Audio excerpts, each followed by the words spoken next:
What's up? Black men's problem was never violence. It was a lack of ideology, historical truths. You are a black man trying to self improve and gain a grounded identity in being a black man. I have a deep dive guide on all the things of learning who to look up to in black history, eating healthier, having a more calisthenics based workout, becoming more financially literate, and also learning to come together with other black men on a week to week basis to self improve and gain a grounded identity in being a black man. If you're interested in that, the link for that will be in the bio section of my YouTube channel. Just click on my channel. You'll see the link right here in the bio section. Click on that, internalize that, and become the strongest version of yourself as a black man. Now, oftentimes, what you will hear from a lot of racists and what you will hear from a lot of people, just maybe in the black community, maybe not. We oftentimes think with black men that we're the violence is the thing that makes us like bad, right? And I would say the violence, us being able to commit violence, is actually the things that can make us strong, right? It's really when you don't have a mind behind it, when you just erratically start hurting people and committing violence, that's where it becomes a problem. And so I think the bigger issue is ideology. Oftentimes you see a lot of these black dudes who are in gangs and stuff, they are in that gang because they don't know what to think anymore. They don't believe in anything anymore. They don't believe in themselves. So the best thing they can do is crash out. The best thing they can do is rob, steal, kill, right? Because that's the only thing that's gonna make them feel something now, right? And I believe that there's so many times where we don't have belief, we don't have an ideology, we don't think about life a certain way, right?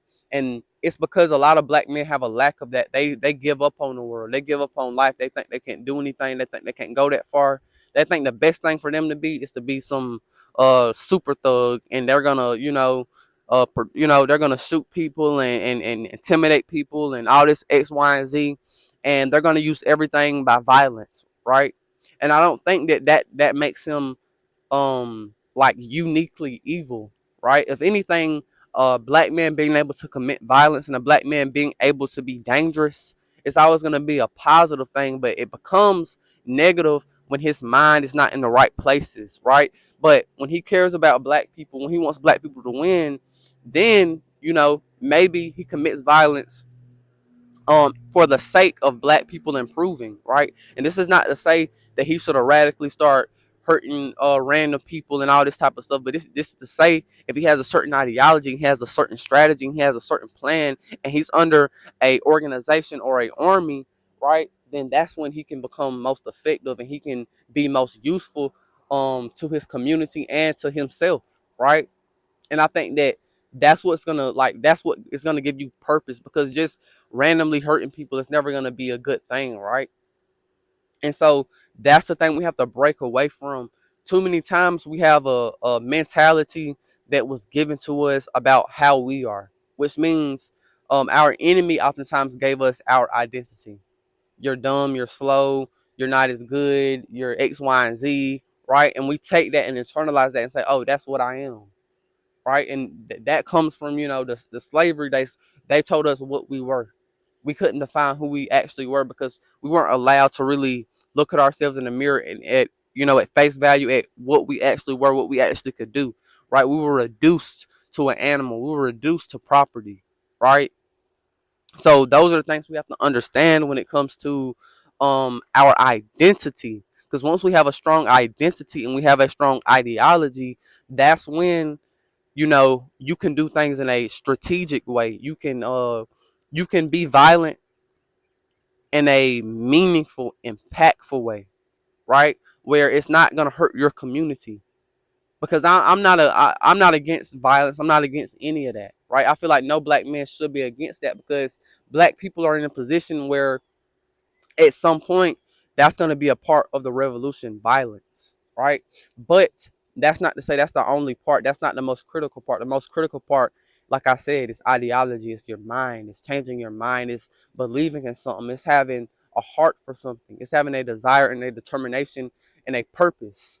That's what the real revolution is. And then the extension of that, the real life extension of that is okay, you being able to commit violence and potentially, do a lot of things where, people may get hurt, and people may, you know, uh, be gone, right?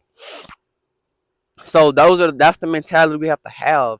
Never like, cause one thing I hated is when you look at people like Martin Luther King, and even when you can look at movements now, uh, they oftentimes try to shift towards non-violence. Oh, you can't do anything about it. It's peaceful protest. We're gonna get our way by being peaceful, and we're gonna be good, and everything is gonna be all right, right?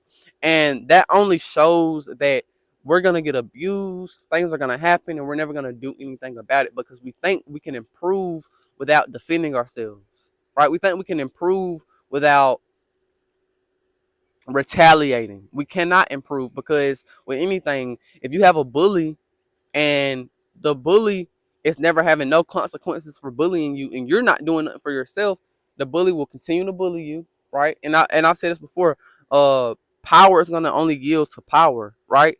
But it's many ways, it's many aspects of this. Obviously, physical violence is a part of that.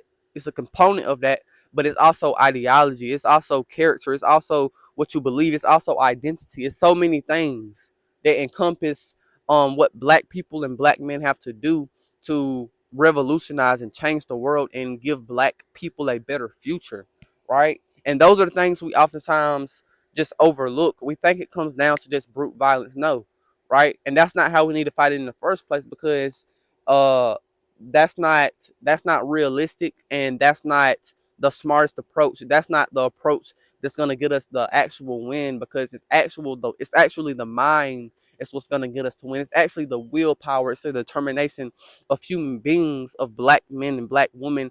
It's what's gonna get us over the top and get us respect and give us power, right? Because it's not just about, it's not black and white, you know?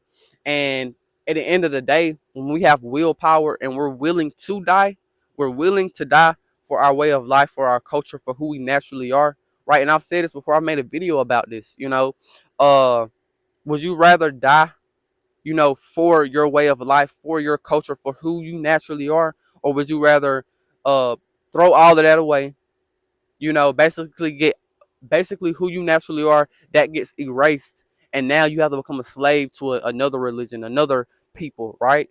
So you don't want to live and be a slave. You rather die for who you actually are, who you naturally are. And I feel like black people have to get in that mindset, but that starts with changing our minds, having a certain ideology, because all of us, we think so. It's not a monolith, right?